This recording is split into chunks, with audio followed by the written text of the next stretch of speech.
week we're going to compare two interesting ab movements. So the first one is going to be the ab rollout. A lot of people are pretty familiar with that movement. Second one is going to be the pike. So most people might be familiar with what a pike looks like, but how it compares to the ab rollout and those specifications might be a little bit foreign to most people. So we'll kind of try and navigate that today. So the most prevalent thing to know is that these movements are basically the same. They are, from a mechanical standpoint, the same movement. The only real difference is that with an ab rollout, the roller is your hands are moving away from your stationary knees or lower body, and then vice versa is true with a pike. Your shins are going to be on some kind of roller, and your hands or your upper body is going to be more stationary. So taking that and then smashing it into what is the benefit of the ab rollout or the pike? Well, we know that planks and the ability to keep our core, our abdomen, our complex with our pelvis and our abdominal muscles all rigid and stable is a really beneficial thing for us, not only whenever we're actually trying to grow and strengthen our abs, but also whenever we're trying to protect our spine during movements like squats, deadlifts, overhead presses, and things like that.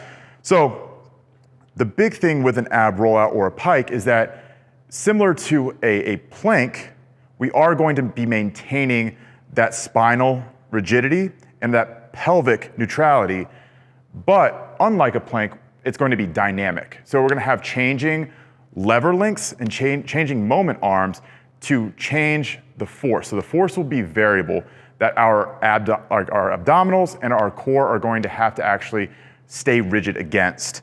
So with an ab rollout here, we want to make sure that you are actually keeping your hips extended and your low back, so your lumbar spine, is going to be neutral. And the more extended that you get, the harder it's going to be to maintain that positioning. So you want to make sure that the eccentric, very slow.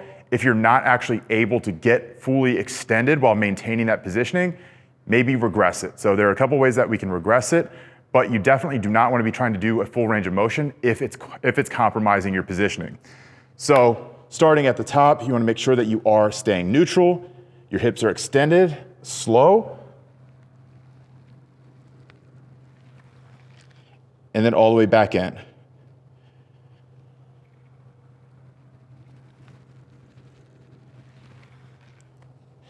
Not gonna do too many of those because those are hard. So again, reiterating, ab rollout is moving upper body, stationary lower body. Pike, opposite of that. So pike will be a lot easier because whenever you're actually bringing your lower body, so your feet in towards your hands or your arms, you're going to be moving a lot less load. And I know that might sound kind of counterintuitive, but the forces are going to be much less. So here, we're doing this on a Swiss ball. We might start in this position with the ball on our shins and then bring it in like this.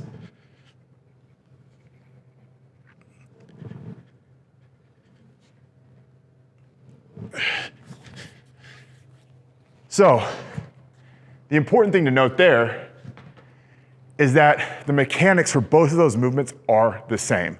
They're the exact same. You can do pikes on, TRX with your feet in the stirrups. You can do pikes on a rower with your feet on the seat. Basically any way that you can create a movement with your feet, bringing it towards a static and stationary upper body, you can create a pike. A roller, you can use a barbell with weights on them. You can use a TRX. You can use a rower seat again. Again, anything there that you can create that dynamic movement, moving your upper body away from your lower body. So the biggest takeaway here is that pikes and rollouts are the same movement. They are the same movement. The only thing that is changing is just where that rolling, that dynamism is going to be actually applied. So if you can just conceptually think of that, it will go a long way for being able to actually program these movements and use them interchangeably. I like to use the Pike as a regression of the ab rollout before people are ready to go full ab rollout with that perfect positioning.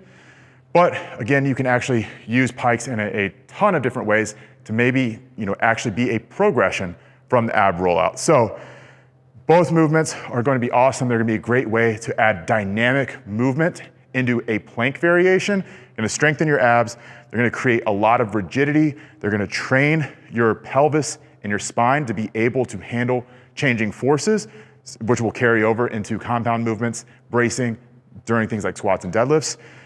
But biggest thing here is that it's just a great way to be able to train your abs through changing forces, which we all need to be able to do just to maintain some semblance of athleticism and health. So integrate both of them. Make sure that you know exactly why you're doing it. Make sure that you know how to perform them. And also, if you need to, make sure that you know how to adjust, vary them, and change them in and out for each other.